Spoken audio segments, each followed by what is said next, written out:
2021ના જે આરઆર છે એ આરઆરની અંદર પણ આ જોગવાઈ કરેલી છે કે ત્યાર પછી બીએડ અથવા તો એને સમકક્ષ લાયકાત મેળવેલી હોય અથવા બીએડ ન હોય તો પીટીસી અથવા તો ડીએલએડની જે ડિપ્લોમાની સર્ટિફિકેટ કોર્સ અને ડિપ્લોમા કોર્સ છે એ કરેલો હોય તો પણ ચાલે, અથવા તો 4 વર્ષનો સંયુક્ત કોર્સ બીએ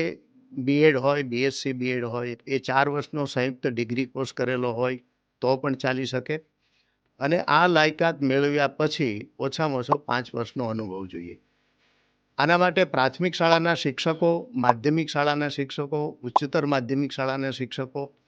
અથવા તો પ્રાથમિક શાળાના શિક્ષકો જે વર્ગ 3 છે રાજ્ય સરકારના, એનાથી ઉતરતી કક્ષાની પોસ્ટ ન હોય એવી કોઈ પણ પોસ્ટમાં ડાયટની અંદર અથવા તો કોઈ પણ શિક્ષણ વિભાગના ખાતાની અંદર એમણે જો એ ફરજ નિભાવી હોય તો એ વ્યક્તિ એઈઆઈની પોસ્ટ માટે લાયક છે.